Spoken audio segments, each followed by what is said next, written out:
నమస్తే welcome to YRTV. నేను రంజిత్. తెలంగాణ రాష్ట్ర వ్యాప్తంగా జరుగుతున్న ప్రతి అంశంతో పాటు రాష్ట్ర రాజకీయాలలో జరిగే వాస్తవాలను కూడా చర్చించే ప్రయత్నం చేద్దాం. సో మొత్తానికి వైఆర్టీవీ తెలుగు న్యూస్ ఛానల్ చూస్తున్న ప్రతి ఒక్కరు కూడా చేయాల్సిన పని ఒకటే. ఇక్కడ వైఆర్టీవీ తెలుగు న్యూస్ ఛానల్ ప్రతి ఒక్కరు కూడా సబ్స్క్రైబ్ చేసుకోండి. ప్రతి గ్రూపులలో కూడా షేర్ చేయండి. వాస్తవాలను గ్రహించండి. నిజాలను నెగ్గు తేల్చే పనిలో మేము ఉంటాం. సో పూర్తి స్థాయిలో తెలంగాణ రాష్ట్ర వ్యాప్తంగా జరుగుతున్న అంశానికి సంబంధించి ఒక్కొక్కటిగా కూడా చర్చించే ప్రయత్నం అయితే చేద్దాం. సో మొత్తానికి రాష్ట్రానికి సంబంధించి ముఖ్యమంత్రి ఇటు యనుమల రేవంత్ రెడ్డి గారు, అదేవిధంగా పొంగులేటి శ్రీనివాసరెడ్డి గారు, దాంతోపాటు బట్టి విక్రమార్క గారు, అసలు ఏం జరుగుతుంది, రాష్ట్రానికి సంబంధించిన ముఖ్యమంత్రికి సంబంధించి ఏం చేస్తున్నాడు, ఏం చేయబోతున్నాడు. అయితే రాష్ట్రంలో చాలా కీలకమైన పరిణామాలు చోటు చేసుకుంటున్నాయి. దానికి సంబంధించి కూడా కొన్ని విషయాలు మేము ముందుంచే ప్రయత్నం అయితే చేస్తాం. ఏం జరిగింది, ఎలా ఉండబోతుంది అనేది కూడా ఒకసారి మనం చూసే ప్రయత్నం అయితే చేద్దాం. ఎందుకంటే తెలంగాణ రాష్ట్ర వ్యాప్తంగా కూడా వ్యూహాత్మకంగా ముఖ్యమంత్రి తన పావులను కడుతున్నాడు అనేది వాస్తవమైన విషయం. ఎవరు అవునన్నా కాదన్నా నిజమే అయిన విషయం మనందరం కూడా చూడాల్సిన పరిస్థితి కనబడుతుంది. ఎందుకంటే పూర్తి స్థాయిలో ఇప్పటి వరకు జరిగిన కొన్ని అంశాలను మనం చూసే ప్రయత్నం అయితే చేద్దాం. సో మొత్తానికి ఏం జరుగుతుంది, ముఖ్యమంత్రి గారి వ్యూహం సఫలీకృతం అవుతుంది అని చెప్పడంలో ఎలాంటి డౌటు కూడా లేదు. దానికి సంబంధించి కొన్ని ఆరోపణలు మనం చూసే ప్రయత్నం చేద్దాం. సో తెలంగాణ రాష్ట్ర వ్యాప్తంగా కాంగ్రెస్ పార్టీకి సంబంధించి ప్రధానంగా కూడా ఈ కాంగ్రెస్ పార్టీకి సంబంధించి ముఖ్యమంత్రిగా యనుమల రేవంత్ రెడ్డి గారు సీఎం అయిన తర్వాత ఈ రేవంత్ రెడ్డి గారి సారథ్యంలో, అంటే కాంగ్రెస్ పార్టీలో చాలా కీలకమైన నేతలు ఉన్నారు. అది మీ అందరికీ కూడా తెలిసిన విషయమే. దాని గురించి పెద్దగా చెప్పాల్సిన అవసరం కూడా లేదు. కాంగ్రెస్ పార్టీ అంటేనే అది ఒక సముద్రం. నేను ఎందుకు చెప్తున్నా అంటే ఈ కాంగ్రెస్ పార్టీలో చాలా కీలకమైన నేతలు, మాజీ మంత్రులుగా పనిచేసిన వాళ్ళు, దాంతోపాటు ఇతరత్ర శాఖలపై చాలా పట్టున్న వ్యక్తులు ఉన్నారు. దాంతోపాటు వాళ్ళకు అన్ని రకాలుగా కూడా గట్టిగా ఉన్న మంత్రులు చాలామంది ఉన్నారు. అందులో నేను ఒక్కొక్కరిని కూడా తెర మీద తీసుకొచ్చే ప్రయత్నం చేస్తా. ఒకటి కాంగ్రెస్ అంటే జానారెడ్డి, ఇది అందరికీ తెలిసిన విషయమే. దాని తర్వాత ఉత్తమ్ కుమార్ రెడ్డి కాంగ్రెస్ అంటేనే. దాంతోపాటుగా దుద్దిల్ల శ్రీధర్ బాబు కాంగ్రెస్ అంటేనే. దాంతోపాటు బట్టి విక్రమార్క గారు కాంగ్రెస్ అంటే. దాంతోపాటు కాంగ్రెస్ అంటేనే మీ అందరికీ తెలిసిన విషయమే వి హనుమంతరావు గారు కాంగ్రెస్ అంటే పూర్తి స్థాయిలో పెద్దగా చెప్పాల్సిన అవసరం లేదు. ఎవరు, మన షబీర్ అలీ గారు. దాంతోపాటు కాంగ్రెస్ అంటేనే మధు యాష్కి. దాంతోపాటుగా కాంగ్రెస్ అంటేనే ఇట్లా కీలక నేతలు చాలామంది కూడా ఉన్న పరిస్థితి కనబడ్డది. సో ఈ కీలక నేతలందరినీ కూడా ఒక్కొక్కరిని కూడా సైడ్ జరిపే ప్రయత్నం చేస్తున్నాం. కాంగ్రెస్ అంటే మరీ ముఖ్యంగా కోమటిరెడ్డి గారు వీళ్ళందరి పేర్లు ఎందుకు చెప్తున్నా అనేది మీకు చాలా స్పష్టంగా కూడా నేను చెప్పే ప్రయత్నం అయితే చేస్తా. కాంగ్రెస్ పార్టీ అంటే చాలామంది నేతలు ఇట్లా ఏళ్ళ మీద టకీ మనీ లెక్క పెడతాం. ఎందుకంటే కాంగ్రెస్ పార్టీని ఆ పార్టీ మొదటి నుంచి, అంటే ఆది నుంచి కూడా జెండాను మోస్తూ ప్రజల్లోకి వెళ్తూ పూర్తి స్థాయిలో పోరాటం చేస్తున్న వ్యక్తులు వీళ్ళందరూ కూడా ఉన్నారు. సో రేవంత్ రెడ్డికి ఏం జరుగుతుంది, రేవంత్ రెడ్డి కాంగ్రెస్ కాదు. ఫస్ట్ రేవంత్ రెడ్డి ఎక్కడి నుంచి వచ్చిండు, రేవంత్ రెడ్డి ఫస్ట్ టీఆర్ఎస్, దాని తర్వాత కాంగ్రెస్ అనుకుంటా బహుశా. ఇక్కడ ఒక టర్మ్ ఉంటుంది ఖచ్చితంగా కూడా. దాని తర్వాత టీడీపీ టు కాంగ్రెస్. సో ఈయన పార్టీ మారిన వ్యక్తి. దాంతోపాటు ఇంకొక విషయం ఏంటంటే నెంబర్ 2గా చెప్పుకునే పొంగులేటి వైఎస్ఆర్సీపీ, ఫస్ట్ కాంగ్రెస్, దాని తర్వాత వైఎస్ఆర్సీపీ, దాని తర్వాత టీఆర్ఎస్, దాని తర్వాత ఇప్పుడు కాంగ్రెస్. సో రేవంత్ రెడ్డి వ్యూహం ఏంటంటే కాంగ్రెస్ పార్టీకి సంబంధించి ఎవరైతే అధిష్టానం, మీ అందరికీ మళ్ళీ చెప్తున్నా, ఢిల్లీకి దగ్గరగా ఉండి అధిష్టానానికి నమ్మకమైన వ్యక్తులు ఎవరైతే ఉంటారో, ఈ అధిష్టానం దృష్టిలో వీళ్ళే నెంబర్ 1 అనేటోళ్ళు ఎవరైతే ఉంటారో వీళ్ళందరినీ కూడా నెమ్మదిగా కూడా పక్కకు జరిపే ప్రయత్నాలు చాలా స్పష్టంగా జరిపారు. మీ అందరికీ తెలుసు జానారెడ్డి విషయంలో ఏం లేదు, వాళ్ళ ఇద్దరి కుమారులకు సంబంధించి ఒకరికి ఎమ్మెల్యే, ఒకరికి ఎంపీ పదవి వచ్చింది.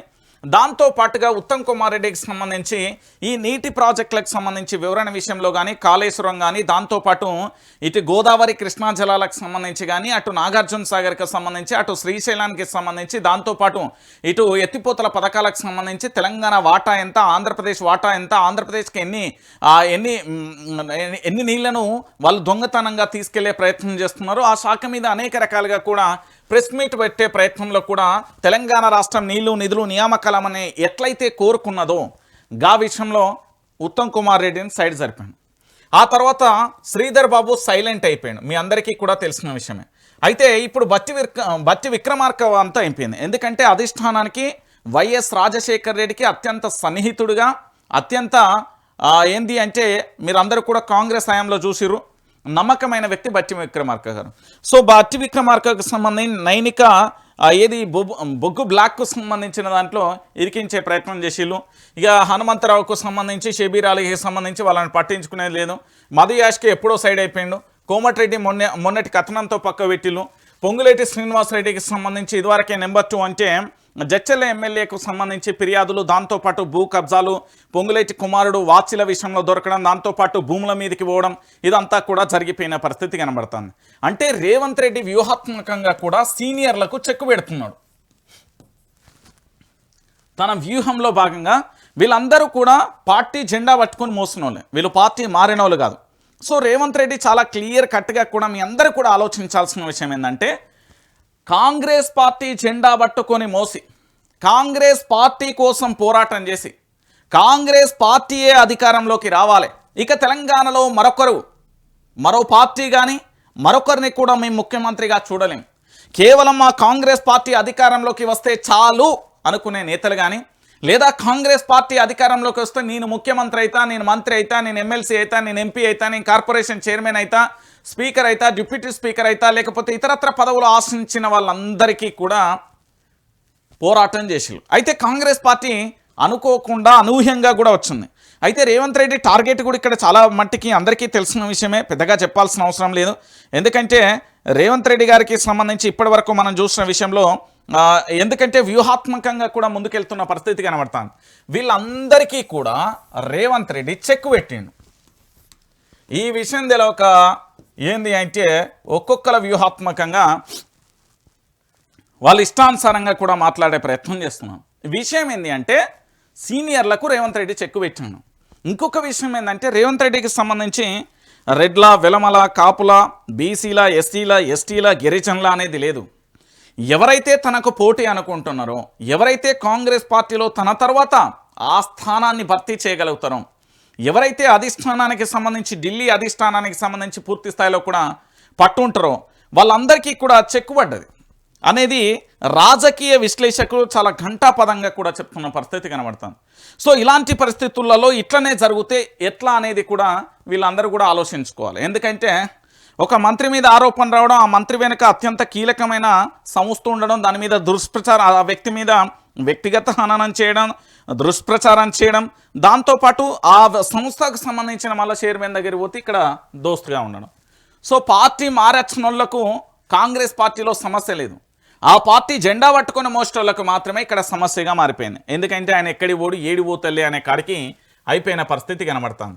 గా విషయానికి సంబంధించి ఇక్కడ పంచాయతీ మొదలైపోయింది. ఆ పంచాయతీకి సంబంధించి వ్యూహాత్మకంగా కూడా ముందుకెళ్తున్న పరిస్థితి కనబడుతుంది. దాంట్లో ఇంకొక ఆవగింజంత అనుమానం కూడా లేదు. పొతం పెట్టే కార్యక్రమాన్ని మొదలుపెట్టిండు. ఒక్కొక్కరిని కలుపు మొక్కలుగా ఏరిపారేసే ప్రయత్నం చేస్తుంది. కాంగ్రెస్ అంటే రేవంత్ రెడ్డి, రేవంత్ రెడ్డి అంటే కాంగ్రెస్, కాంగ్రెస్ అంటే సోనియమ్మ, కాంగ్రెస్ అంటే చేయి గుర్తు, కాంగ్రెస్ అంటే వాళ్ళ కాంగ్రెస్ పార్టీ జెండా ఎట్లా గుర్తొస్తుందో గట్లనే తెలంగాణలో కాంగ్రెస్ పార్టీ అంటే ఒక రేవంత్ రెడ్డి తప్ప మళ్ళీ ఎవరు కనబడకూడదు. ఇప్పుడు తమిళనాడు రాజకీయాలు చూసినా, ఇతరత్ర రాజకీయాలు చూసినా వ్యక్తిగత పూజ ఎట్లుంటుందో మీ అందరికీ తెలిసిన విషయమే. జయలలిత విషయంలో కానీ మరికొందరి విషయంలో మనం చూస్తున్నాం. సో ఆ వ్యక్తిగత పూజ తెలంగాణలో స్టార్ట్ కాబోతున్నది. ఒక్కొక్కరిని కూడా డిగ్రేడ్ చేయడం, వాళ్ళందరినీ కూడా సైడ్ జరపడం, ట్రాఫిక్ క్లియర్ చేసేసి కాంగ్రెస్ పార్టీలో తన వ్యూహాన్ని చాలా ఖచ్చితత్వంగా, చాలా క్లారిటీగా, చాలా క్లియర్గా కూడా ముందుకెళ్లే ప్రయత్నం చేస్తున్నాడు రేవంత్ రెడ్డి. ఇక ఈ విషయం తెలియక చాలా మంది చాలా రకాలుగా మాట్లాడుకుంటున్నారు. ఎందుకు నేను ఈ విషయాన్ని చెప్తున్నా అంటే ఈ కామ్రేడ్లకు సంబంధించిన మీటింగ్తోని రేవంత్ రెడ్డి యొక్క వ్యూహాలు బయటపడ్డాయి. ఎట్లా అనేది ఇక చూడరు. టీడీపీని దెబ్బతీసిన బీఆర్ఎస్ను బొంద పెట్టాలి. టీడీపీని దెబ్బతీసిన బీఆర్ఎస్ను బొంద పెట్టాలి. ఇక్కడ క్లియర్ కట్ ఏంటంటే మీరు అందరు మళ్ళీ ఆలోచించురి, కన్ఫ్యూజ్ కాకూరి తెలంగాణ ప్రాంత ప్రజలారా. ఇక్కడ చాలా వ్యూహాత్మకమైన అంశం ఉన్నది. ఇది ఏ పత్రిక? ఆంధ్రజ్యోతి. ఇది ఎవరిది? వేమూరి రాధాకృష్ణ గారిది. ఈ పత్రికలో ఎవరి గురించి రాస్తారు? ఐదరారు చంద్రబాబు వార్తలు రాస్తారు, లేకపోతే రేవంత్ రెడ్డి వార్తలు. రేవంత్ రెడ్డి వార్తలే ఎందుకు ఆంధ్రజ్యోతిలో ఏబిఎన్లో పాజిటివ్గా వస్తాయి అంటే, ఈ తెలంగాణ రాష్ట్ర ముఖ్యమంత్రిగా పదవి బాధ్యతలు స్వీకరించిన తర్వాత తొలిసారిగా ఇంటర్వ్యూ ఇచ్చింది ఇక్కడే. కొత్త సంవత్సరంలో ఇంటికెళ్ళి మరీ శుభాకాంక్షలు చెప్పింది ఇక్కడే. ఇంకొకటి ఏంటంటే బట్టి విక్రమార్క ఇష్యూ నడుస్తుంది కాబట్టి దాని టాపిక్ డైవర్షన్ చేయడానికి హైలైట్గా రాసుకొచ్చారు. వీళ్ళ మీద గట్టిగా విమర్శలు చేసిండు. ఎక్కడన్నా కనబడుతుందే వార్తలలో? కనబడతలేదు. ఇదొకటి క్లియర్ కట్. ఏంది అంటే టీడీపీని దెబ్బతీసిన బీఆర్ఎస్ను బొంద పెట్టాలి. ఎందుకు అంటే ఇక్కడ చాలా వ్యూహాత్మకంగా రేవంత్ రెడ్డి అధికారం దిశగా అడుగులు వేయడానికి ఇదొక కారణం. ఏమైపోయింది అంటే 2014 సంవత్సరంలో ఇక్కడ టీఆర్ఎస్ అధికారంలోకి వచ్చిన తర్వాత, అప్పటి టీఆర్ఎస్ గురించి నేను చెప్తున్నా, అధికారంలోకి వచ్చిన తర్వాత టీడీపీ చాలా రకాల ప్రయత్నాలు చేసింది. సెబాస్టియన్ అనే ఒక వ్యక్తితోని ఏ విధంగా ఎమ్మెల్సీ ఎన్నికలకు సంబంధించి ఇక్కడ బీఆర్ఎస్ పార్టీని ఓడగొట్టాలి, చంద్రబాబు ఎట్లా రెండు కళ్ళ సిద్ధాంతంతో తెలంగాణని ఏ విధంగా పాగా వేయాలి, తెలంగాణలో టీడీపీని బలోపేతం చేయడానికి ఎన్ని రకాలుగా కుట్రలు కుతంత్రాలు కుయుక్తులు చేసినో తెలంగాణ సమాజానికి నేటి యువతకు చాలా క్లారిటీగా కూడా మీరు చూడాలి. సో దాంట్లో భాగంగా కేసీఆర్ అనే వ్యక్తిని దీన్ని దెబ్బ కొట్టకపోతే మన ఉనికికే ప్రమాదం ఏర్పడుతుంది, తెలంగాణలో మన ఉనికికే ప్రమాదం ఏర్పడుతుందని దాని వ్యూహాత్మకంగా ఈ పార్టీలు ఉండేటోళ్ళందరూ కూడా, టీడీపీ పార్టీలో ఉండేటోళ్ళందరూ కూడా అప్పుడు టీఆర్ఎస్ వైపు చూసింది. ఎందుకు చూసిందంటే దీనిలో ఒక కథ ఉన్నది. అయితే 2014లో తెలంగాణలో అధికారంలోకి రాగానే, మన తెలంగాణలో అధికారంలోకి రాగానే ఏమైపోయింది అంటే రాజకీయాలంటే కేసీఆర్, కేసీఆర్ అంటే రాజకీయం, కేసీఆర్ అంటే పరిపాలన, పరిపాలన అంటే కేసీఆర్. ఇది ఒక బ్రాండ్ పడిపోయింది. ఎందుకంటే అప్పుడున్న నేతలలో పూర్తి స్థాయిలో రాష్ట్రాన్ని తీసుకొచ్చిండు. ఆ ఉద్యమానికి సంబంధించిన 14 ఏళ్ళ ఉద్యమానికి సంబంధించి ప్రతి మారుమూల గ్రామాలలో గడప గడపకు కూడా అదే ఉన్న పరిస్థితి కనబడింది. సో దాంట్లో భాగంగా చాలా క్లియర్ కట్గా కూడా మనందరికీ కూడా అర్థమైపోయే విషయం ఏమైపోయింది అంటే 2014లో తెలంగాణ ఏర్పడిన తర్వాత ఇక మరొక నాయకుడి ఫేస్ ఎక్కడ కూడా తెలంగాణ రాజకీయాలలో అంత అట్రాక్టివ్గా కనిపించలే. కేవలం ఇక్కడ కనబడింది ఇద్దరు నేతలు, ఒకటి జానారెడ్డి గారు, కేసీఆర్ గారు. అంతే. మీరు ఆలోచించుర్రి, చూడుర్రి. అటు ఏపీకి పోతే వైఎస్ జగన్, వీళ్ళు ముగ్గురు తప్ప ఇంకొకరు ఎవరన్నా తెలంగాణలో కనబడ్డరేమో అడుగురి, కనబడలే. అయితే దీంట్లో భాగంగా టీఆర్ఎస్కు సంబంధించి, అప్పటి టీఆర్ఎస్ సంబంధించి ప్రభుత్వం ఏర్పడిన తర్వాత ముఖ్యమంత్రి కేసీఆర్ పరిపాలన చూసి ఆపరేషన్ ఆకర్షి లేదు, లొట్టపీస్ లేదు. వాళ్ళందరూ కూడా స్వచ్ఛందంగా కూడా ఆంధ్ర పార్టీ వద్దు, తెలంగాణ పార్టీ ముద్దు అంటూ చాలామంది నేతలు కూడా బీఆర్ఎస్ పార్టీలోకి వచ్చారు. అయితే టీడీపీని దెబ్బ కొడితే బీఆర్ఎస్ను బొందబెట్టాలని రేవంత్ రెడ్డి అంటాడు. టీడీపీని దెబ్బ కొడితే గీనకేం బాధ? ఈయన ఏ పార్టీలో ఉన్నాడు? తెలంగాణ కాంగ్రెస్ పార్టీలో ఉన్నాడు. కాంగ్రెస్ పార్టీలోనే కదా ఉన్నది రేవంత్ రెడ్డి. మరి కాంగ్రెస్ పార్టీలో ఉన్న రేవంత్ రెడ్డి టీడీపీని దెబ్బ కొడితే బీఆర్ఎస్ను బొందబెట్టాలని ఎందుకంటున్నాడు అంటే, ఇక్కడ రేవంత్ రెడ్డి గారు ముఖ్యమంత్రిగా పరిపాలన చేస్తున్నారా, చంద్రబాబు ఆదేశాలతో పనిచేస్తున్నారా అనేది తెలంగాణ సమాజం అడగాలి. టీడీపీ దెబ్బ కొట్టినంత మాత్రాన ఈయన బీఆర్ఎస్ని ఎందుకు బొందగొట్టాలి? ఇప్పుడు ఏంది, కాంగ్రెస్ పార్టీ ముఖ్యమంత్రి, కాంగ్రెస్ పార్టీ గురించి మాట్లాడు, ఎవరు అద్దన్నారు. కానీ ఇక్కడ జరిగే విషయం ఏంటంటే ఒకసారి తెలంగాణ ప్రాంత ప్రజలందరూ కూడా ఆలోచించాలి. తెలంగాణలో ఆ పార్టీ ఉండొద్దని కక్షగట్టి నాయకత్వాన్ని దెబ్బకొట్టిన కేసీఆర్ బీఆర్ఎస్ను 100 మీటర్ల గొయ్యిలో పాతి పెట్టాలి, ఊళ్ళల్లో ఆ పార్టీ దిమ్మలు కూలాలి. అదే ఎన్టీఆర్కు ఘనమైన నివాళి అవుతుంది. ఎన్టీఆర్ వైఎస్ఆర్ స్ఫూర్తితోనే తెలంగాణ సంక్షేమం. అందుకు మంత్రివర్గ సహచరులు సహకరిస్తున్నారు. మున్సిపల్ ఎన్నికలలో కాంగ్రెస్ జెండా ఎగరాలి, 2034 వరకు అధికారంలో ఉంటాం. ఖమ్మం జిల్లా మద్దులపల్లి సభలో సీఎం రేవంత్ రెడ్డి, కమ్యూనిస్టుల పోరాటాలే కాంగ్రెస్ సర్కార్ చట్టాలు, వారి సహకారంతోనే రాష్ట్రంలో కాంగ్రెస్ ప్రభుత్వం, బీజేపీతో దేశానికి ప్రమాదం, సిపిఐ శతాబ్ది ఉత్సవ ముగింపు సభలో ముఖ్యమంత్రి రేవంత్ రెడ్డి అంటూ కూడా సూచన. ఈయన బాధ ఏందో తెలుసా? ఉన్న ముచ్చటే చెప్పాలన్నా, కేసీఆర్ అంటే ఎప్పటికైనా కూడా ప్రమాదమే అని భయం. కామన్గా మీరు అందరూ కూడా ఆలోచించండి, నేను కూడా చెప్తున్నా, ప్రతిపక్ష నాయకుడు మాట్లాడకుంటుంటే అధికార పక్షానికి ఎలాంటి సమస్య లేదు. ఇది మీరు దేశ రాజకీయాలు చూడండి, భారతదేశంలో అనేక రాష్ట్రాలలో కూడా చూడరు. నేను మళ్ళీ చెప్తున్నా, ఈ భారతదేశంలో అనేక రాష్ట్రాలలో కూడా చూడరు. అక్కడ రాష్ట్రానికి సంబంధించిన ముఖ్యమంత్రులు కానీ లేకపోతే ఇతరత్ర సో అండ్ సో రాజకీయ కేసీలను కూడా చూడండి, విపక్ష పార్టీకి సంబంధించిన నేత మాట్లాడకుండా ఉంటే ఎలాంటి సమస్య లేదు. కానీ తెలంగాణలో సీన్ రివర్స్. ఇక్కడ కేసీఆర్ మాట్లాడకుంటే నాకు భయం. ఇది రియాలిటీ, ఇది తెలంగాణలో రియాలిటీ. సో ఇక్కడ భయం ఏంటంటే, first of all Congress party అంటే చేయి గుర్తు. ఈ కాంగ్రెస్ పార్టీలు ఎట్లుంటారంటే వాళ్ళ కార్యకర్తలు, మా తాతోళ్ళ అయ్య అంటే మా తాత ముత్తాత కాంగ్రెస్, మా తాత కాంగ్రెస్, మా అయ్య కాంగ్రెస్, నేను కాంగ్రెస్, ఇంతే. ఇలా ఏం లేదు, భావజాలం లేదు, సిద్ధాంతం లేదు, ఏది ఉండదు ఇక్కడ. మా ఇంట్లో వీళ్ళు కాంగ్రెస్, మేము కాంగ్రెస్, గంతే, అంతకు మించి ఏం లేదు. నేను కోసిన రక్తం కాంగ్రెస్ వస్తుందని ఆ భ్రమల బతుకుతారు. ఎందుకంటే ఒక పార్టీకి సంబంధించి మనకు ప్రభుత్వం ఏదైనప్పటికీ కూడా, పార్టీలు ఏదైనప్పటికీ కూడా సంక్షేమ పథకాలు అందించడం, ప్రభుత్వాలు ప్రజలకు లబ్ధి చేకూర్చడం అనేది సహజంగా జరిగే ప్రక్రియ. సో ఇంతే తప్ప ఈ పార్టీలో ఇంకే వేరే ఉండదు. కానీ అదే బీఆర్ఎస్ పార్టీలో అది ఉద్యమ పార్టీ, అది ప్రశ్నిస్తుంది, నిలబడుతుంది, కలబడుతుంది, రోడ్ల మీద నిలుచుంటుంది, ధర్నాలు చేస్తుంది, ప్రభుత్వాన్ని తల వంచుతుంది, వాళ్ళు అనుకున్నది సాధిస్తారు. ఎందుకంటే ఉద్యమ పార్టీతో పెట్టుకోవడం చాలా కష్టం.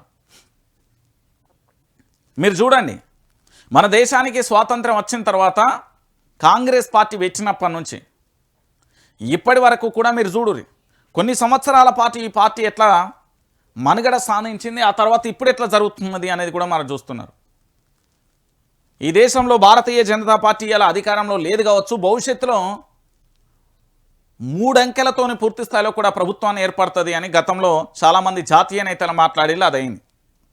సో ఈయన బాధ ఏంటంటే, ఉద్యమ పార్టీ అంటే భయం. ఈయనకు ఉద్యమాలు అంటేనే భయం. ఫస్ట్ మీరు చాలా వరకు చూడండి, ఇదే దిమ్మల దగ్గర ఫోటో తీయండు రేవంత్ రెడ్డి. టీఆర్ఎస్ పార్టీ దిమ్మల దగ్గరనే తన రాజకీయ చరిత్ర మొదలైంది, తన తొలి అడుగు పడింది కూడా అక్కడే.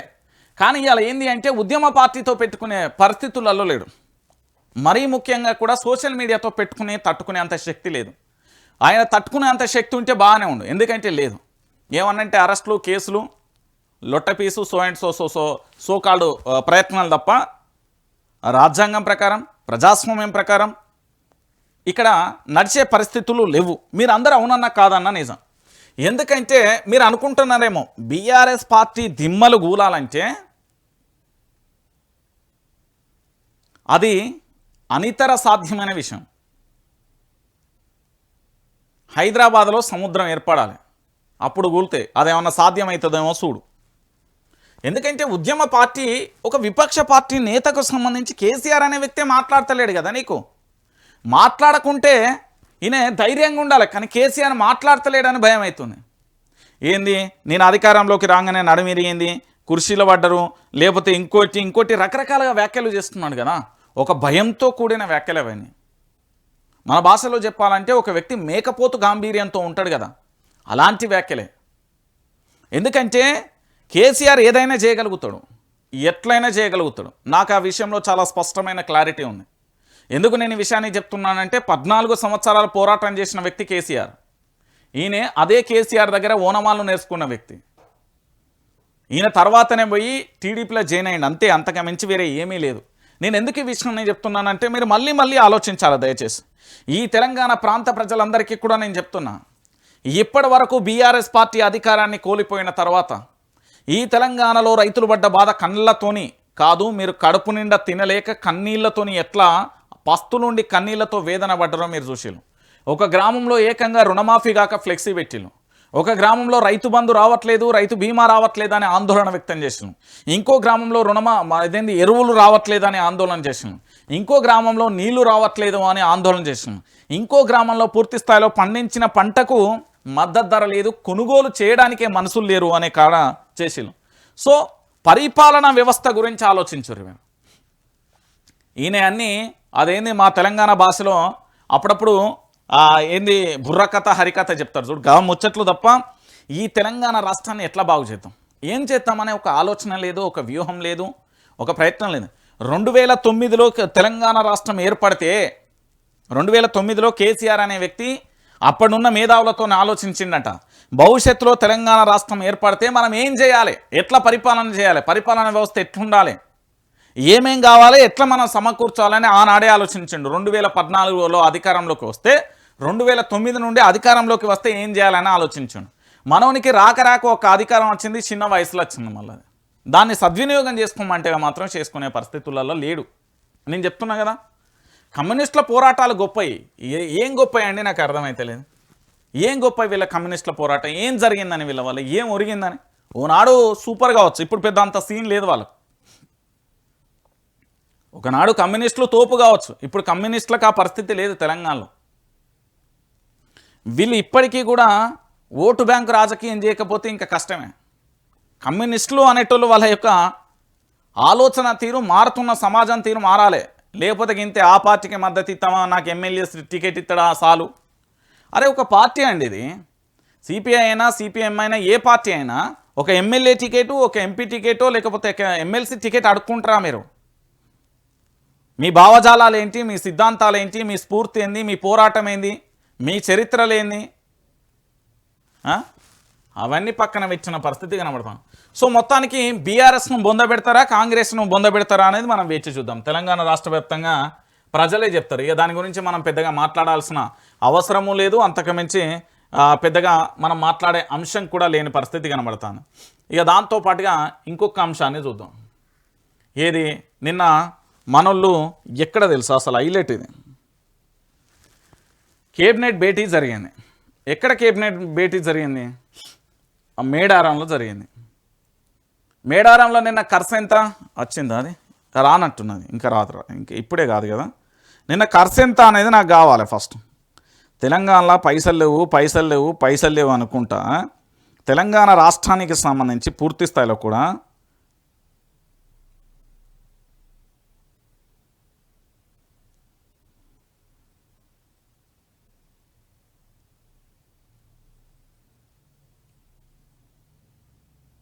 ఎక్కడ ఇంకా రాలేదండి, వస్తుంది సాయంత్రం వరకు తీసుకొస్తా. దాంట్లో పెద్ద సమస్య ఏమీ లేదు. ఏంది అంటే మనోళ్ళు మేడారం వీళ్ళపత్రికలే కదా, వీళ్ళపత్రికలు అయితే రాయాలిగా. ఆదివారం మేడారంలో జరిగిన కేబినెట్ మీటింగ్లో పాల్గొన్న సీఎం రేవంత్, డిప్యూటీ సీఎం బట్టి దాంతోపాటు మంత్రులు. నాకు అర్థం కాని విషయం, మీరన్న సమాధానం చెప్పారు కామెంట్ బాక్స్లో. నేనేం కాదనా, తెలంగాణలో పూర్తి స్థాయిలో వీళ్ళు గీడ ఊకొని కేబినెట్ సమావేశం చేసిన నిర్ణయాలు, వీళ్ళు చేసిన అంశాలన్నీ ఏడిపోయినాయండి. నాకు అర్థం కాదు. ఈ తెలంగాణ రాష్ట్ర వ్యాప్తంగా వీళ్ళు చేసిన అంశాలన్నీ ఏడపోయినాయండి. నాకు అర్థం కాదు. మీరు కామెంట్ చేయరు. ఎందుకు కామెంట్ చేయమంటున్నా అంటే, తెలంగాణ ప్రాంత ప్రజలరా, ఒకసారి మీరు అందరూ కూడా ఆలోచించండి. ఈ రాష్ట్రంలో పరిపాలనా దక్షిణకు సంబంధించి, పరిపాలనా విభాగానికి సంబంధించి అద్భుతంగా పరిపాలన చేసే వ్యవస్థ మీరందరూ కూడా మళ్ళీ ఆలోచించండి. సెక్రటరియేట్కు సంబంధించి చాలా అద్భుతంగా కట్టిరు. మరి ఆ సెక్రటరియేట్లో పరిపాలన చేయకుండా మేడారం దగ్గరికి ఎందుకు పోయారు?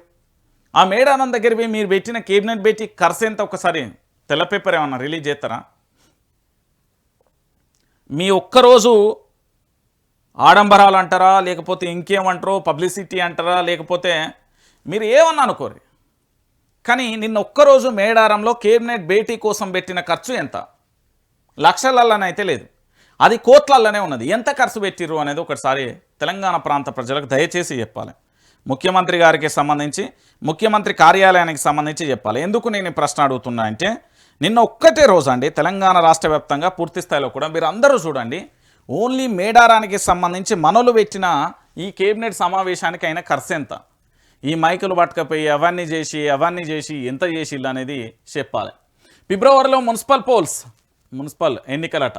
మేడారంలో నిర్వహించిన కేబినెట్లో నిర్ణయం, సెక్రటరియట్ దగ్గర నిర్ణయాలు తీసుకున్నారు, అవి జాడపత్తలేదు. కమాండ్ కంట్రోల్ రూమ్లో నిర్ణయాలు తీసుకున్నారు, జాడపత్తలేదు. గాంధీ భవన్కు సంబంధించి కొన్ని నిర్ణయాలు జాడపత్తలేదు. ఇక వీళ్ళు ఈ నిర్ణయాలు తీసుకుని ఏం చెప్తారట? 2020లో గోదావరి పుష్కరాలు, Basara to Bhadrachalam temple circuit, ఇక పూర్తి నివేదికకు కేబినెట్ సబ్ కమిటీ ఏర్పాటు, మెట్రో విస్తరణకు భూసేకరణ వేగవంతం, 2787 కోట్ల మంజూరు, ములుగు జిల్లాలపై వరాల చెల్లు, ఏంది అంటే పొట్లాపూర్ లిఫ్ట్కు గ్రీన్ సిగ్నల్ అంటూ కూడా చూస్తున్న పరిస్థితి. మరిన్ని నిర్ణయాలు ఇవే. హైదరాబాద్లో ట్రాఫిక్ కష్టాలు తీర్చేందుకు బంజారాహిల్స్లోని ఐసీసీసీ నుంచి శిల్పా లేఅవుట్ వరకు 9 కిలోమీటర్ల మేర కొత్త రోడ్డు నిర్మాణానికి ఆమోదం. హైదరాబాద్ సమీపంలోని అబ్దుల్లాపూర్ మండలంలో ఎకో టౌన్ అభివృద్ధికి టీజీఐఐసికి 494 ఎకరాల భూమి కేటాయింపు. నల్గొండ మహాత్మా గాంధీ యూనివర్సిటీ లా కాలేజ్లో 24, ఫార్మాసిటీ కాలేజ్లో 28 కొత్త పోస్టుల మంజూరు. వీరనారి చాకలి ఐలమ్మ మహిళా యూనివర్సిటీలో రిజిస్ట్రార్ పోస్టుకు ఆమోదం. ఇగో ఇది మా వాళ్ళు తీసుకున్న నిర్ణయాలు. భూములే లేవంటారు కానీ భూములకు సంబంధించి మాత్రం కేటాయింపులు బాగానే జరుగుతున్నాయి. ఈ ఎకో టౌన్షిప్కి ఎక్కడి నుండి వచ్చినాయి 494 ఎకరాలు? నిన్న భూములు లేవని మా ముఖ్యమంత్రి చెప్పాడు. ఇక చూడురి, మీరు ఏం ఆలోచించకూరి. నిన్న మేడారంలో కేబినెట్ భేటీ జరిగింది. ఈ కేబినెట్ భేటీకి సంబంధించి ఇప్పటి వరకు ఎంత ఖర్చు పెట్టిళ్ళు, ఆడ ఈ సమావేశం కోసమైన ఖర్చు ఎంత, ఆడికే పోయి ఎందుకు పెట్టిళ్ళు అనేది ఒకటి క్లారిటీ ఇవ్వాలి. రెండోది, మున్సిపల్ ఎన్నికలకు సంబంధించి అంటే పట్టణ ప్రాంతాలలో చాలా వరకు 99.99% చదువుకొనే ఉంటారు. అందరూ కూడా అక్షరాస్యులే. వీళ్ళు ఇచ్చిన 6 గ్యారెంటీలు, 13 అంశాలు, 420 హామీలు, ఈ 2 సంవత్సరాలలో జరిగిన పరిణామాలు అన్నింటినీ గుర్తుపెట్టుకొని మీ దగ్గరికి వచ్చిన నేతను నిలదీసి ఆ వీడియోను 9908572666 అనే నెంబర్కి వాట్సాప్ చేయరు. నేను మళ్ళీ అడుగుతున్నా, ఎందుకంటే మున్సిపల్ ఎన్నికలు అంటే మీ అభివృద్ధికి సంబంధించిన పంచాయతీ. మరి మీ అభివృద్ధి చేయాలన్నా, మీకు అభివృద్ధి జరగాలన్నా ఏం జరుగుతుంది అనేది మీ ఇష్టం. నేనేమంటున్నానంటే హైదరాబాద్ ట్రాఫిక్ కష్టాలు ఫస్ట్ తీర్చాలంటే ఇగో వీళ్ళ కాన్వాయిలు కుయ్యో ముర్రో అని వీళ్ళ కోసం ఆపుడే ఎక్కువ అవుతుంది. ఆ రోడ్లకు సంబంధించి ఆ గుంతలను చక్కగా చేసులు లేదు కానీ చలాన్లు వసూలు చేసే తీరు. నేను మళ్ళీ అడుగుతున్నా, ఈ ట్రాఫిక్కు సంబంధించి చలాన్లు ఎక్కడికక్కడ పోలీసు వాళ్ళు వేస్తున్నారు కదా. నేను నిన్న మళ్ళీ ఒకసారి వెరిఫికేషన్ చేసే ప్రయత్నం చేసిన. ఈ పాత బస్తీ ఏరియాలో హెల్మెట్ లేకుండా ఒక వ్యక్తి కనవలేను, హెల్మెట్ పెట్టుకొని ఒక వ్యక్తి కనవలే. సీరియస్లీ నాంపల్లి కోర్టుకు కానీ మేము వెళ్తాం కదా, ఎందుకంటే మా బంగారుకొండ ఏడున్నది, ఈ బంగారుకొండ పెట్టిన కేసులు చాలా ఉన్నాయి కదా. కనీసం హెల్మెట్ పెట్టుకొని బండి నడిపేటోళ్ళు ఒక్కలన్నా కనబడతారా అని చూసిన, ఆ చూకి కూడా కనబడలే. ఆ చార్మినార్ పరిసర ప్రాంతానికి ఆ చుట్టుపక్కల ఎక్కడికైనా ఊర్రి, వీలుంటే మీరు వీడియోలు తీసుకోరి, సోషల్ మాధ్యమాలలో గట్టిగా సర్క్యులేట్ అవుతాయి. ఎక్కడన్నా ఆ ఏరియాలలో కనీసం హెల్మెట్ పెట్టుకొని నడుపుతుర్రా, మరి అక్కడ ఎందుకో పడతలేవు చలాన్లు. నిజం, నాకు తెలిసిన కొంతమంది ఆడ బండ్లు ఆడ ఊకొని టీఎస్ ఈ చలాన్ ఉన్నది కదా అలాగొచ్చి చూసిన, నా కళ్ళ ముంగెట్టే పోతాడు ఆడ ట్రాఫిక్ పోలీస్ ఇట్లనే నిల్చుంటాను, రైట్ లెఫ్ట్ ఇంతే. మరి వాళ్ళందరూ హెల్మెట్ పోతాను. అదే ఒక్కసారి చూడురి, మన హిందూ సమాజం నివసిస్తున్న కాడ పోతున్న దారులలో మరి ఎందుకో టికా టికా అని కొడుతున్నారు. దీనికి ఒక క్లారిటీ ఇవ్వాలి ప్రభుత్వం. ఇది వాళ్ళకో న్యాయం మాకో న్యాయం ఏంది అనేది సమాజం అడుగుతున్నది. హైదరాబాద్లో నివసించే చాలామంది యువత అడుగుతున్నారు. అది నిజంగానే, ఇది నేను చెప్పిన మాట కాదు, వాళ్ళు అడగమన్నారు, నేను అడిగినా. ఇగో నేను చెప్తున్నా, ఇగో ఈ బంగారుకొండ పెట్టే కేసులు అన్నీ ఉన్నాయి. ఇంకేం చెప్పిండు, మీడియా సంస్థల పంచాయతీలలో మా మంత్రులను బదనాం చేయొద్దు, మీ మధ్య వైరుధ్యాలుంటే మీరు తెలుసుకోండి, తలుపులు మోసుకొని కొట్టుకోండి, సీఎం రేవంత్ రెడ్డి. ఏం లేదు, మీడియా సంస్థల పంచాయతీ ఏం లేదు. ఒకళ్ళు లేపాలే, ఒకళ్ళు దొక్కాలే, ఒకరిని లేపాలే, ఒకరిని దొక్కాలి, గింతే. ఇందులో వేరే ఏం కనబడే. నేను మళ్ళీ చెప్తున్నా కదా, ఈ మీడియా సంస్థలల్లో ఇప్పటి వరకు మీరు 2 రకాలుగా దిస్తారు. ఒకటి శాటిలైట్కు సంబంధించిన మీడియా, అంటే అదేంది శాటిలైట్కు సంబంధించిన మీడియా అని ఒకటి అంటారు. ఇంకొకటి ఏంటంటే సోషల్ మీడియా, ఇంకొకటి యూట్యూబ్ జర్నలిస్టులు అంటారు. సరే, ఈ మూడింటికి సంబంధించి ఒకటే అంశం అనుకోండి. ఈ శాటిలైట్ చేసిన వార్తలే మేము కూడా చేస్తాం, దాంట్లో పెద్ద ఏం లేదు. అల్ల పని చేసి వచ్చిన వాళ్ళమే. కానీ వాళ్ళకి ఏంటంటే వర్కింగ్ జర్నలిస్టులు అని వాళ్ళు అనుకుంటారు, వాళ్ళు జర్నలిస్టు, వీళ్ళకి ఇలా ఏం లేదు. ఇగో నువ్వు రేవంత్ రెడ్డి సీఎంను లేపు, ఇగో నీకు పలానా మినిస్టర్ను లేపుతా, ఇగో నువ్వు పలానా ఎమ్మెల్యేని నేను లేపుతా, పలానా ఎంపీని నేను లేపుతా, అంతే. వీళ్ళ మధ్యలో ఏమైనా పంచాయతీ వచ్చింది అనుకో పంపకాలలో, ఇగో ఇక్కడ బెడిసి కొడుతుంది కథ. నువ్వు ఆయన మీద ఒక వార్త, నువ్వు ఈయన మీద ఒక వార్త. ఇది నిజం, రియాలిటీ. ఇక్కడ తెలంగాణలో పూర్తి స్థాయిలో ఏమైపోయింది అంటే వార్తలు చెప్పుడు కంటే భజన చేసేటోళ్ళు ఎక్కువైపోయారు. తెలంగాణలో మొత్తం జరిగే పరిస్థితి కదే. ఇప్పుడు ఆ సంస్థలు అన్నీ కూడా మళ్ళీ ప్రభుత్వానికి దగ్గరియే. కానీ అదే వార్తలు కనుక అదే ఆంధ్రజ్యోతి పత్రికను, అది వేమూరి రాధాకృష్ణకు సంబంధించిన ఛానల్లో కొన్ని క్లిప్ ఒకటి సోషల్ మీడియాలో తిరుగుతుంది, దాని మీద ఎక్కడన్నా ఎఫ్ఐఆర్ కనబడ్డదా? మరి ఎన్టీఓల మీదనే ఎందుకైంది అనేది కూడా చూడాలి. అట్లా కూడా రాయొద్దు. వ్యక్తిగత స్వేచ్ఛ ఉంటుంది, వ్యక్తులు ఏమన్నా చేసుకొని పోయి నీకు పరిపాలనలో కానీ ప్రభుత్వానికి సంబంధించిన వ్యవస్థలో ఏమన్నా తప్పు జరిగితే ప్రశ్నించాలి. వీళ్ళు కూడా బాగా ఏతులు కొడుతున్నారు, దాంట్లో కూడా ఏం తప్పు లేదులేండి.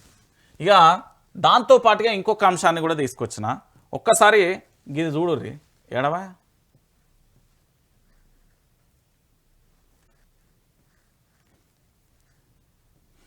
ఏనో ఇగో గిది వచ్చండి. ఇక చూడు, కాంగ్రెస్లో చేరి తప్పు చేసిన, ఇది ఒక్కల మాట కాదు, చాలామంది మాట. ఈరోజు ఒక ఆయన ఎంపీగా కొనసాగుతాడు, ఒక ఆయన ఎమ్మెల్యేగా కొనసాగుతాడు, ఒక ఆయన మినిస్టర్గా కొనసాగుతాడు, ఇంకా చాలా మంది కూడా గిదే మాట అనుకుంటున్నారు. వీళ్ళు ఫంక్షన్లలో కలిసిన, ఎదురు పడ్డా, మీటింగ్లలో అక్కడ కలిసిన గీ ముచ్చటి తప్ప ఇంకోటి.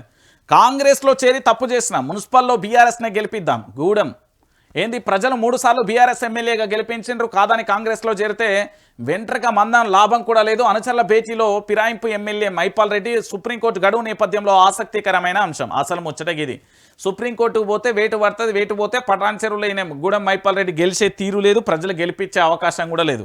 సో ఈ అంశానికి సంబంధించి నిన్నట్టుండి సోషల్ మీడియాలో అది వద్దన్నా నేను తిరుగుతా అన్నట్టు రప మంది తిరుగుతాను.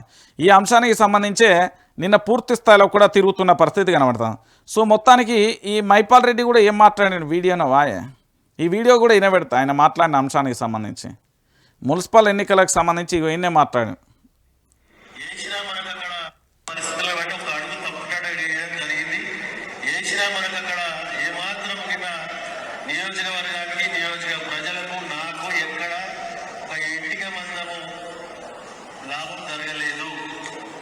అన్ని కోర్టు ద్వారానే చూసుకుంటా ఉన్నాం. కాబట్టి అందుకే ఆలోచన చేసి ఈరోజు కన్న తల్లిదండ్రులను మరవకుండా 3 సార్లు నాకు టికెట్ ఇచ్చి మీ అందరి ఆశీర్వాదంతో బీఆర్ఎస్ పార్టీ మీద గెలిచినాం. కాబట్టి రేపు మనకందరికి అందరూ కష్టపడి చేసారు, మున్సిపాలిటీలు చేసారు. మళ్ళొక్కసారి ఒక అడుగు తప్పుటాట వేయడం జరిగింది. వేసినా మనకు అక్కడ ఏమాత్రం నియోజకవర్గానికి, నియోజక ప్రజలకు, నాకు ఎక్కడ ఒక ఇంటికి మందము. విషయం ఏంటంటే, ఫస్ట్ ఆఫ్ ఆల్ ఎమ్మెల్యేల ఫిరాయింపు అంశం సుప్రీంకోర్టుకు చేరింది ఒకటి. రెండోది ఏంది అంటే, ఆయనకు లాభం చేకూరలే. ఆయన ఏదో ఎక్స్పెక్ట్ చేసిపోయింది కానీ ఆడ ఏం లేదు, వాళ్ళే కొట్టకజత్తాలి, ఈయనకేమి ఇస్తారు పదవులు, ఇది నిజం. ఇంకొక ఈ 2 విషయాలతో పాటు ఇంకొకటి ఏంటంటే, తెలంగాణ రాష్ట్ర వ్యాప్తంగా కూడా పూర్తి స్థాయిలో కూడా ఏమైపోయింది, ఎక్కడ చూసినా కూడా బీఆర్ఎస్ పాట పాడడమో లేదా విపక్ష పాట పాడడమో జరుగుతుంది. అంతకు మించి కూడా వేరే లేని పరిస్థితి కనబడుతుంది. ఈ 2 అంశాలను చూసి ఇక ఏమీ చేయలేని పరిస్థితులలో కూడా వీళ్ళున్న పరిస్థితి కనబడుతుంది. సో దీంట్లో భాగంగా జరిగిన పంచాయతీ తప్ప ఇంకా ఏమీ లేని పరిస్థితి కనబడుతుంది. సో మొత్తానికి ఇక్కడ జరిగే అంశం ఏంటంటే, లాభం అంటే నియోజకవర్గం పేరు చెప్తారు. ఇవన్నీ దొంగ ముచ్చట్లు మళ్ళా గుర్తుపెట్టుకోరు. ఇవన్నీ నేను మళ్ళా చెప్తున్నా, ఇవన్నీ దొంగ ముచ్చట్లు. ఇక్కడ క్లియర్ కట్గా ఏంది అంటే, ఇక్కడ జరిగే అంశం ఒకటే అన్న, ఈ గూడెం మైపాల్ రెడ్డికి సంబంధించి కాంగ్రెస్ పార్టీలో ఏదో వస్తుందని ఆశపడ్డాడు, ఏది రాలే. మళ్ళీ ఇంకొకటి ఏంటంటే, ఈ సొంత గూడెం మైపాల్ రెడ్డికి సంబంధించి సొంత నియోజకవర్గంలో వెన్నుపోటి రాజకీయాలు గట్టి ఉన్నాయి.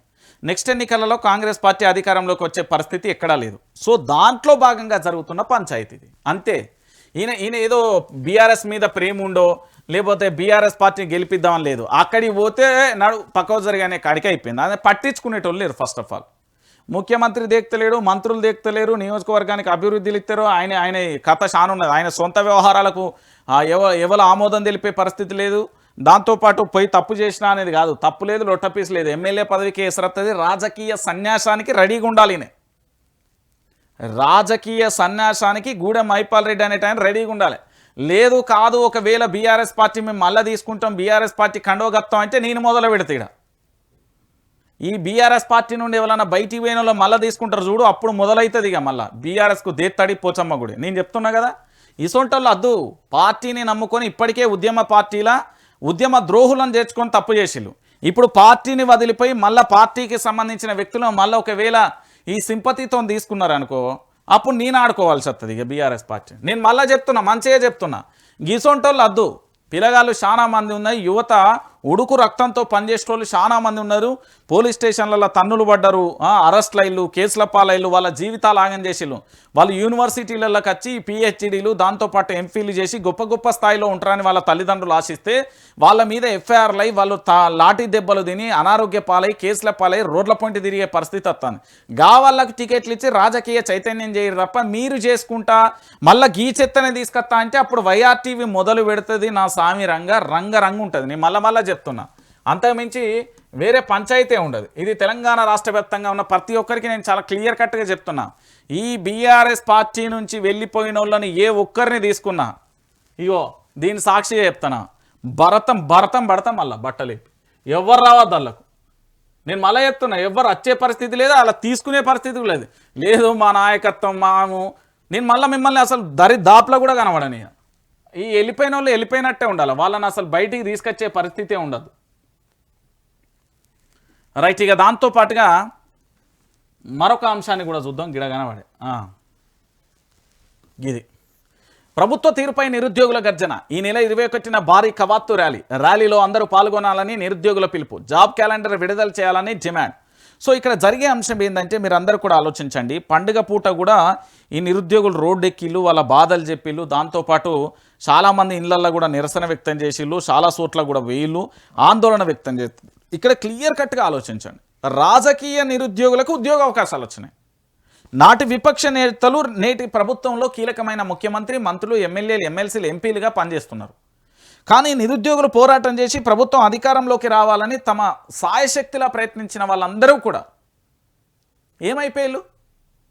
రోడ్డు మీద గదే ఉద్యోగం కోసం అల్లాడిపోతున్నారు తెలంగాణ యువత. ఇది అవునన్నా కాదన్నా నిజం నిప్పు లాంటిది అంటారు కూడా, ఇది కూడా గంతే. ఈ నిరుద్యోగుల పాపం వాళ్ళ జీవితాలలో ఎంత ఘోరమైన విషయం అంటే పీజీలు అయిపోయి, ఎంఫీలు అయిపోయి, పిహెచ్డీలు అయిపోయినాయి. ఒక వాదన అండి. రెండో వాదన ఏంటో తెలుసా తెలంగాణ ప్రాంత ప్రజలారా? రెండోది ఏంటంటే వాళ్ళ ఏజ్ అయిపోతుంది. మూడోది వాళ్ళు పెళ్ళిళ్ళు చేసుకోవాలన్నా వద్దా? నాలుగోది ఊళ్ళల్లో మొక్కన పోవాలి, వాళ్ళు కూడా ఫంక్షన్లు అటు ఇటు కుటుంబ సభ్యులతో తిరగాలన్నా వద్దా? వాళ్ళ జీవితాలను ఆగం చేసి ఇలా నడి రోడ్డు వరకు కూడా ఆగమాగమైపోతున్నదండి వాళ్ళ జీవితాలు.